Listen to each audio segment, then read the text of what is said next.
प्रथम भाग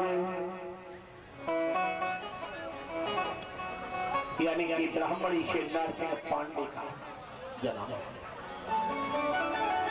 लूणा नाम की दासी से भज्जू कोतवाल, नीलम घोड़ी से नीला घोड़ा, ननद छबिंदे से बाले भाग्य और मैया बच्चे के उदर के प्रेम पदम नाम स्वरूप जहां की महाराज। मेरे प्यारे भक्तों, महलों में बधाइयां हैं, गालों में बड़ी खुशी है, बड़ी खुशी है, बड़े आनंद है, बड़े मगन हैं। सच तो ये है जिस घर में कोई लाला का जन्म होता है तो आनंद का महोत्सव होता है। गोगा जी महाराज के आंगन में महोत्सव है, देवतागण बधाई देने आने लगे हैं। मैया वाचिल के घर में जो है बधाई देने वालों की काफी भीड़ था। लेकिन प्यारे भक्तों, समय व्यतीत होता चला गया। धीरे धीरे पद्मनाभ अवतारी बाबा जाहरवीर महाराज बागड़ धरा के उस आंगन में दिन दूनी रात चौगने चंदा की तरह बढ़े। और जब दिन दूनी रात चौगने चंदा की तरह बढ़ने लगे हैं, गोरखनाथ महाराज के परम लाडले हैं, परम शिष्य हैं, मैया वाचिल के कुंवर हैं, बागड़ धरा के राजकुमार हैं, देवताओं में 33 कोटि देवताओं के अंशा अवतारी हैं, जो स्वयं पद्मनाभ थे। मेरे प्यारे भक्तों, धीरे धीरे गोगा जी महाराज जिस समय सयाने होने लगे, यानी बड़े होने लगे, और जब बाबा जाहरवीर महाराज सयाने होने लगे, बड़े होने लगे, एक दिन गोगा जी महाराज ने जिस समय युवावस्था में कदम रखा है, एक दिन बाबा जाहरवीर महाराज ने देखा कि एक दिन बाबा जाहरवीर महाराज ने देखा है चित्तर सारी अटारी पर संध्या के समय अपने गुरु के चरणों का वंदन किया है, अपने मैया के चरणों का वंदन किया है, और चरणों का वंदन करने के बाद में संध्या वंदन के लिए अपने महलों की छत पर जाकर विश्राम के लिए जो है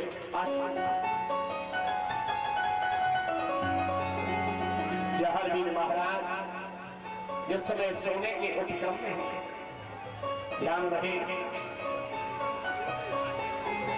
गोगा जी महाराज ने अपने गुरु गोरखनाथ महाराज के चरणों का नमन किया है, मैया वाचिल के दंडोत प्रणाम किया है, और चित्तर सारी अटारी पर जिस समय सो गए हैं, ध्यान रहे,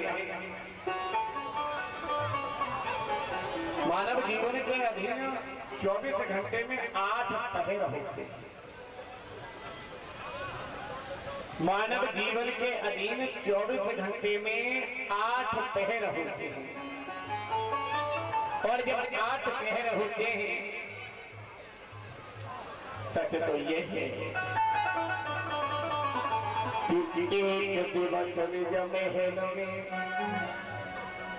और कोई रहे जाहर कुमार,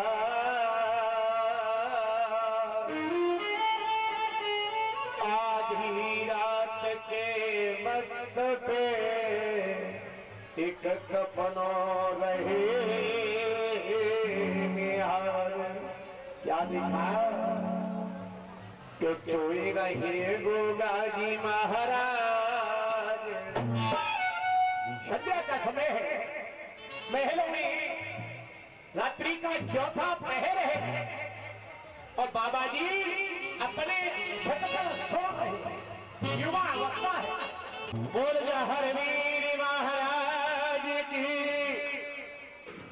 गोगा जी महाराज ने अपने महलों में एक स्वप्न देखा, और उस स्वप्न में एक राजकुमारी को देखा, और जब राजकुमारी को देखा है तो प्रमाण है राजकुमारी ने प्रातःकालीन रात्रि का चौथा पहर है, राजा कर्ण का पहरा होता है, दान की बेला। ध्यान दे पुणे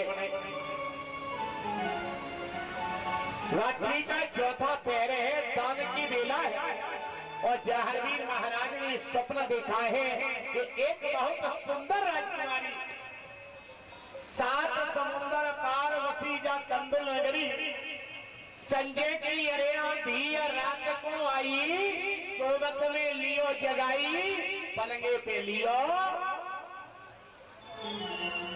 7 समुद्र पार लेकर गई है,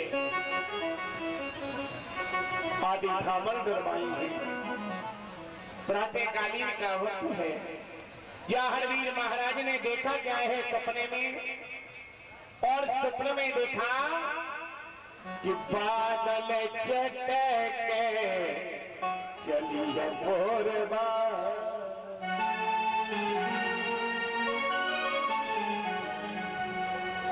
बादल चटक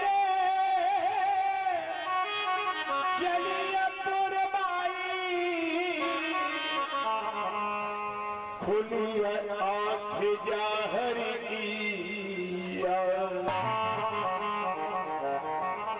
और जैसे ही आँख खुली कुछ दिखाई नहीं दिया, और जब कुछ दिखाई नहीं दिया, आज तो जहांगीर महाराज सोचने लगे ये स्वप्न है, और सपने में हमने एक राजकुमारी को देखा है, और उस राजकुमारी के साथ आदि आदि बताया है।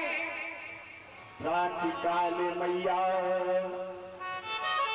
प्रातःकाल जा हर जगह मैया के ढिंग जा, प्रातःकाल जा हर जगह मैया के ढिंग जाए, हाथ जोड़ कहने लगे ऐसे बचन तुम्हारे।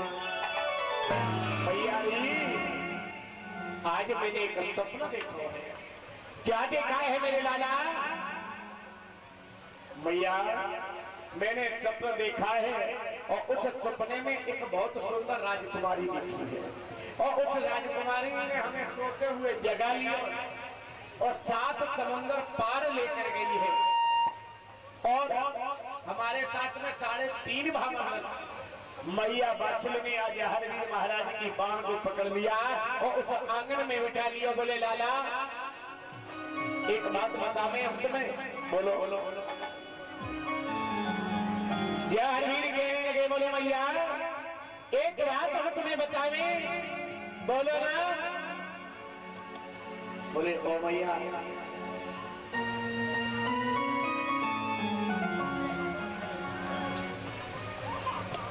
मैंने जो सपना देखा है वो सत्य है।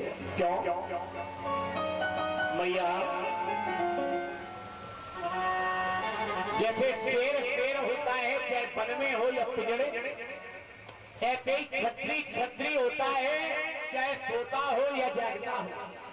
ये मैया मैं सोता रहा था, लेकिन सोते समय हमने उस सपने वाली राजकुमारी को ये वचन दे दिया है कि मेरी तेरी 3.5 भामर पड़ गई है, और 3.5 भामर को दिलाने के लिए मैं स्वयं अपने माँ और गुरु के आशीर्वाद से तेरे जोड़े आए। इसलिए कि मैया देवयती तय हाथे धरती तय सुनो मेरी बात, मैया देवयती तय हाथे धरती तय सुनो मेरी बात, हम 7 समुंदर पारे मात में जा। क्या बोले? हाँ मैया पूछने लगी सपना है क्या? क्या देखा तेरे सपने में? जहांगीर कहने लगे, ओ भोरी भैया मैंने जो सपना देखा है कि मात मैंने सपनों मैया भी